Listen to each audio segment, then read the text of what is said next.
Bueno, continuamos. Ahora les voy a explicar los subtipos de neuropatías periféricas. Vamos a empezar por la más común, la más clásica, que es la Distal Symmetric Polyneuropathy, que puede ser Large Fiber o Small Fiber, aunque mucho más comúnmente es Large Fiber, o puede ser Mixed Fiber, puede ser que afecte las dos fibras. Las fibras más grandes son las típicamente afectadas. De hecho, por ser las más grandes, primero afecta a los miembros inferiores. Y cuando la neuropatía empieza a progresar hacia la región proximal de los miembros inferiores, recién ahí empieza a afectar las manos. Recuerden que es la forma clásica de neuropatía. Y recuerden las tres S. Sensory Predominant, porque es predominantemente sensitiva. Slowly Progressive, porque tiene un tiempo de evolución lentamente progresivo. Y Symmetric. El workup básico está orientado a las causas tóxico-metabólicas, porque estas neuropatías suelen ser axonales, es lo más común que sea axonal, salvo una rara excepción que les voy a mencionar ahora, y las causas clásicas son tóxico-metabólicas. Entonces en el interrogatorio y en el workup va a estar orientado a la diabetes, es decir, vamos a pedir hemoglobina glicosilada, glucemia en ayunas, incluso a veces una prueba de tolerancia oral a la glucosa, porque a veces los pacientes, antes de manifestar una diabetes florida,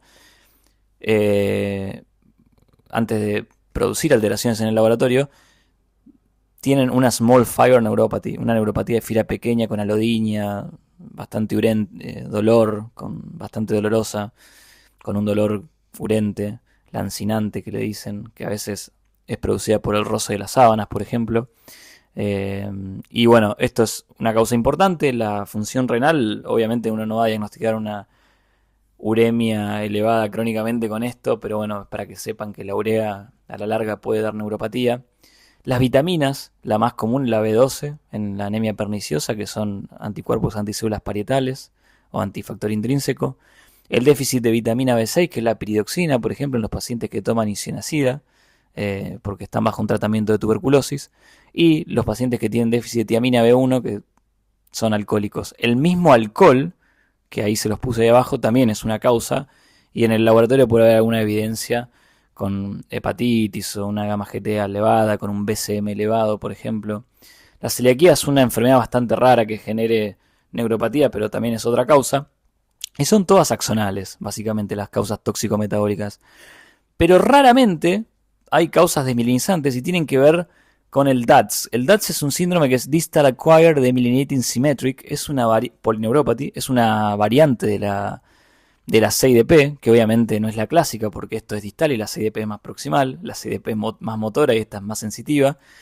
Y ahí hay dos formas, la I de idiopathic, que es la forma variante de la CIDP, pero también está en la forma monoclonal, que es causada por anticuerpos de clase IgM, que son anti-MAG, anti-myelin associated glycoprotein. Entonces siempre vamos a pedir el proteinoma electroforético, sobre todo cuando no tenemos un diagnóstico claro, para no perdernos de esta neuropatía que se puede presentar igual que las otras causas tóxico-metabólicas que son axonales.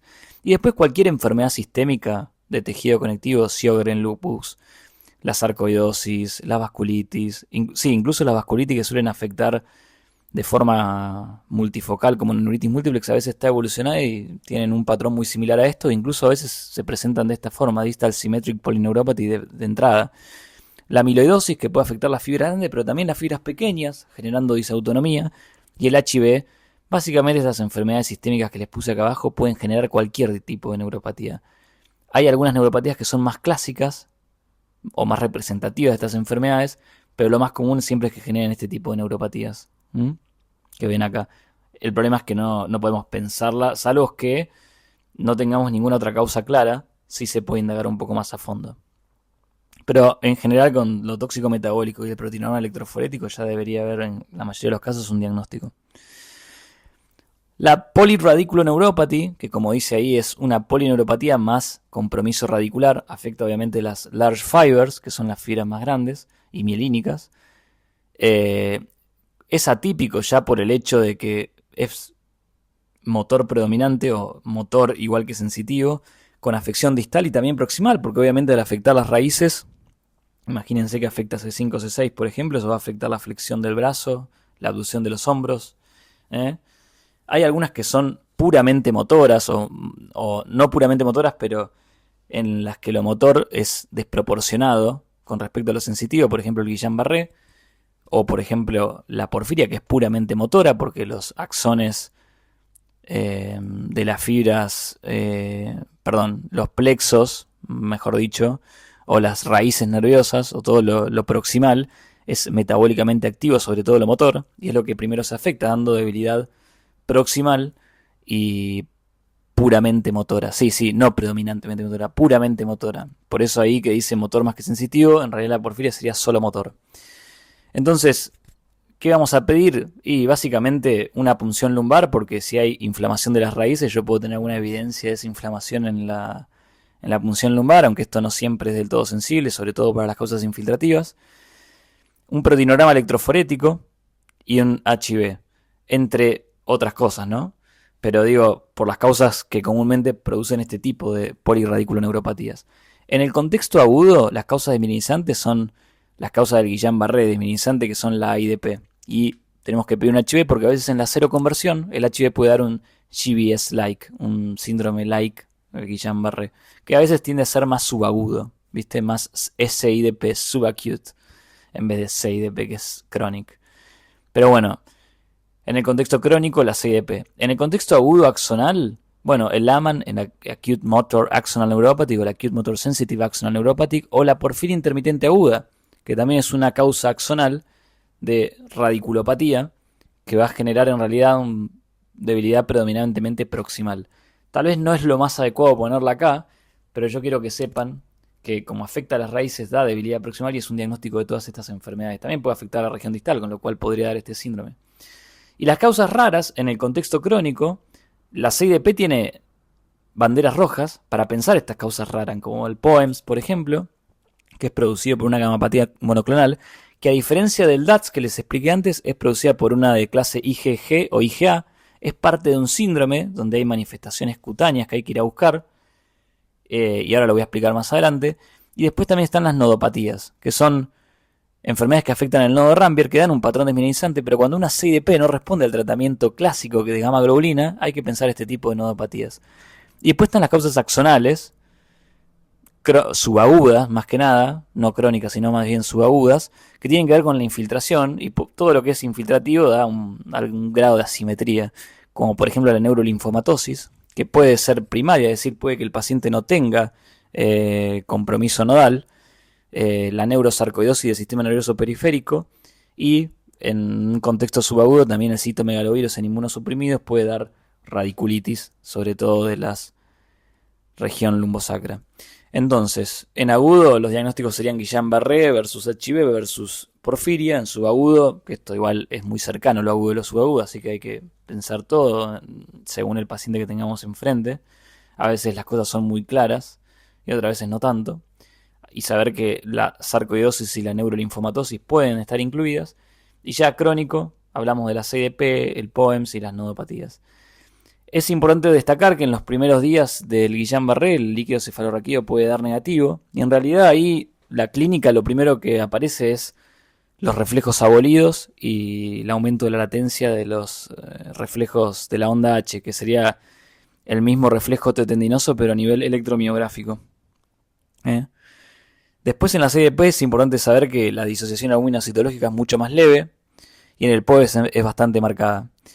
La pleocitosis, que a veces uno cuando escucha pleocitosis dice, bueno, es algo para pensar HIV o causas infiltrativas. En realidad en las causas infiltrativas la punción lumbar es muy poco sensible y a veces cuando uno tiene cierta sospecha por el grado de asimetría o algún otro hallazgo, como pueden ser ganglios linfáticos, es necesario, o una linfodenopatía iliar bilateral, por ejemplo en el caso de la sarcoidosis, es necesario pedir una resonancia magnética con gadolino y un PET para ver la extensión y eventual biopsia. A veces se puede biopsiar igual alguna parte que no tenga que ver con el nervio, como por ejemplo un ganglio linfático, y así tener un diagnóstico. Cuando tenemos un diagnóstico de CIDP, lo común, lo clásico, es que sea predominantemente motor, que sea más proximal que distal, que sea simétrica, que es desmielinizante, es crónica, mayor de 8 semanas, y habitualmente responde bien con el tratamiento de la gamma globulina endovenosa. pero se recomienda ya de entrada pedir un proteinormal electroforético para no comernos un POEMS, y si está disponible los anticuerpos de las nodopatías o paranodopatías, sobre todo el NF155. Entonces, si un paciente falla al tratamiento con gamma globulina, hay que pensar las nodopatías y solicitar estos anticuerpos, que algunos de ellos pueden asociarse con nefropatía membranosa, o sea que ese también podría ser un dato más si el paciente tiene proteinuria. Después, las banderas rojas para pensar POEMS son el dolor, porque no nos olvidemos que el POEMS, si bien es desmielinizante, predominantemente también puede generar un compromiso axonal, porque es una enfermedad sistémica, y eso puede afectar las fibras pequeñas generando dolor. Es predominantemente distal, a diferencia de la CIDP, que compromete región distal y proximal por igual. Es más bien distal inicialmente y después empieza a comprometer la zona proximal. En el estudio de conducción nerviosa no voy a ver una desmielinización severa como sí veo en la CIDP, por ejemplo, que va a haber bloqueo de conducción o dispersión temporal. Entonces, la ausencia de un bloqueo de conducción sugiere un diagnóstico alternativo. Y por otro lado hay síntomas sistémicos. Voy a revisar la piel. Entre las causas del POEMS, no entre las causas, en realidad, quiero decir, en el mecanismo fisiopatológico del POEMS está el aumento del Vascular Endothelial Growth Factor, o factor de crecimiento endotelial vascular, y esto genera, por leak capilar, puede dar edemas en los pies. Se observa también cherry angiomas o angiomas glomeruloides. Se observa también hiperpigmentación de los miembros, como se ve ahí. Y obviamente, así como los pacientes para no perder pelo usan minoxidil, que es un vasodilatador, esto también genera hipertricosis, por esa vasodilatación cutánea que se puede ver en las manos o es más reportado por las mujeres por obvias razones. Y también puede generar edema a nivel de la papila por el leak capilar, generando papiledema como se ve ahí. Otra forma de neuropatía es la mononeuropatía múltiple o mononeuropatía multifocal, que tiende a afectar obviamente a las large fibers porque son más susceptibles a la isquemia por ser más grandes. Obviamente puede comprometer desde el motor a motor sensitivo, que es lo más común, a solo sensitivo. El compromiso es distal. Y acá hay que pensar en general si ocurre en un contexto, bueno, si ocurre hiperagudo, es decir, que varios nervios se infartan al mismo tiempo, obviamente es una vasculitis. Si ocurre en hiperagudo, si es una mononeuropatía sola, puede ser una compresión, pero que eso es bastante común, la compresión nerviosa. Pero yo digo, si ocurre de manera multifocal, como estamos acá, y es hiperagudo o agudo en pocos días, rápidamente evolutivo, hay que pensar una vasculitis. Las vasculitis clásicas son la vasculitis ANCA. La PAN hoy en día es demasiado raro. Dentro de las ANCA son la MPO, la poliangitis microscópica y el Churg-Strauss. Y no nos olvidemos de las crioglobulemias, por lo tanto hay que pedir crioglobulema, factor reumatoideo y proteinoma electroforético. Y si llega a ser eso también, o incluso si no llega a ser eso, también hay que solicitar un ANA con un anti-RO, porque he visto incluso Sjögren que han generado mononeuritis múltiple sin tener crioglobulinemia. Por las enfermedades de tejido conectivo pueden dar vasculitis, y el Sjögren a veces puede pasar inadvertidos. De hecho, muchos de los pacientes que se presentan con neuropatía, sobre todo otro tipo de neuropatía que la vamos a ver más adelante, en el Sjögren no tienen síntomas Zika, con lo cual después hepatitis B, hepatitis C y HIV, siempre porque hay vasculitis secundarias a eso, así que hay que buscar todo en realidad lo vasculítico. Causas raras axonales de esto también, las causas infiltrativas, es decir, siempre puede haber una infiltración asimétrica de las raíces o más abajo de los nervios periféricos, como por ejemplo en la neurosarcoidosis o la neurolinfomatosis que les mencioné antes. Los mismos estudios se piden. Y después está la mononeuropatía motora multifocal, que es crónica, tiene una desmineralización severa con bloqueo de conducción, pero es lentamente progresiva, a diferencia del túnel carpiano que da sensitivo y después motor. Esto es puramente motor, con lo cual ya es raro. Si algún día tienen un paciente que tiene una mononeuropatía motora pura en la mano y se presenta de forma crónica, sin síntomas sistémicos, bueno, ahí se puede pensar esto. También es importante destacar que no siempre son vasculitis sistémicas.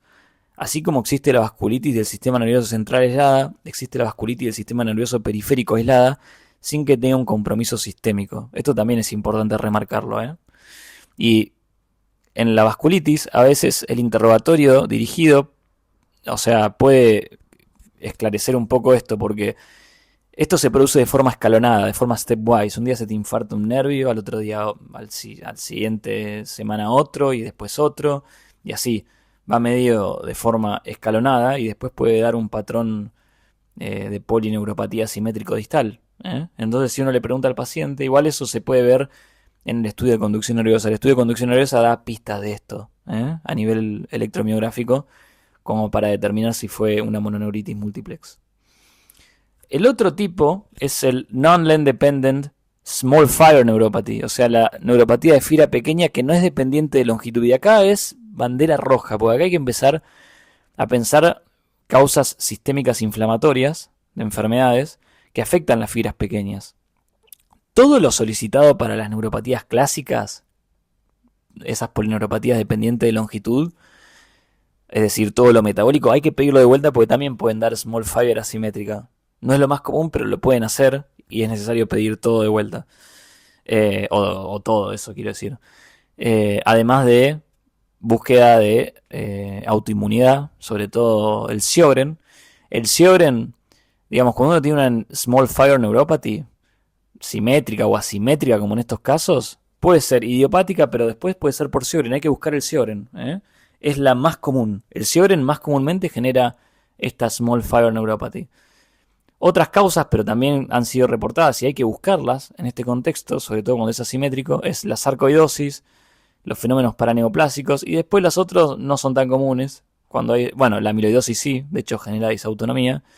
Y hoy se sabe que muchos de esos casos idiopáticos en realidad son o una prediabetes, que es más simétrico en vez de asimétrico. Otros son enfermedades Sjögren, y otras son canalopatías o formas genéticas de enfermedad que afectan los canales de sodio, que pueden dar enrojecimiento, a veces en regiones de la cara, otras veces en el cuerpo de forma simétrica, y causas posvirales. De hecho, hay síndromes post-COVID que tienen que ver con la disautonomía y la posible afección de estas fibras pequeñas. Bueno, fíjense como nada de libro, porque un paciente que tiene déficit de B12 habitualmente va a tener compromiso de las fibras más grandes, porque el ácido metilmalónico se acumula y afecta los axones más grandes, metabólicamente activos. Pero fíjense, este paciente tenía una neuropatía de fibra pequeña y se muestran las imágenes pre y post tratamiento, como se ve ahí, y al lado, si se fijan, dice que las enfermedades autoinmunes sistémicas se puede presentar con small fiber neuropathy, sobre todo incluyendo las no dependientes de longitud, como el Sjögren, y abajo dice que también es frecuente la asociación con la sarcoidosis. O sea que Sjögren y sarcoidosis, las dos S, son enfermedades que hay que buscar en la non-length dependent small fiber neuropathy. Y después está la non-length dependent large fiber neuropathy, o sea, la neuropatía que no es dependiente de longitud, que afecta a las fibras grandes, que en realidad no es una neuropatía, es una ganglionopatía, afecta al ganglio de la raíz dorsal, donde están todos los somas de estas neuronas sensitivas, y como ustedes imaginarán, como están todos los somas, también van a afectar a la small fiber. Entonces, ¿por qué se dice large fiber? Bueno, porque es lo más predominante. El paciente tiene una ataxia hiperpositiva muy severa que no se ve en las polineuropatías, con romper positivo, tiene los potenciales de acción, la amplitud del potencial de acción sensitivo, el sensory interaction potential, la amplitud está muy reducida o incluso ausente, y acá hay que buscar tres causas clásicas, y son Sjögren, que el Sjögren no es el que más comúnmente genera esta ganglionopatía, sino que es la forma clásica, es la forma más representativa, pero no la más común.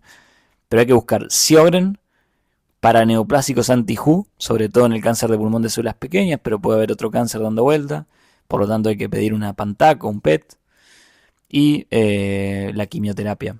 Los platinos, sobre todo en realidad, no es cualquier quimioterapia, los platinos dan ganglionopatía, pero es bastante severa, es como si se afectara el cordón posterior, como si, digamos, es algo severo, no es que son solo los nervios periféricos, es como una porción más arriba, que donde están los somas, y se lleva puesto todos los somas de forma asimétrica, entonces es bastante severa.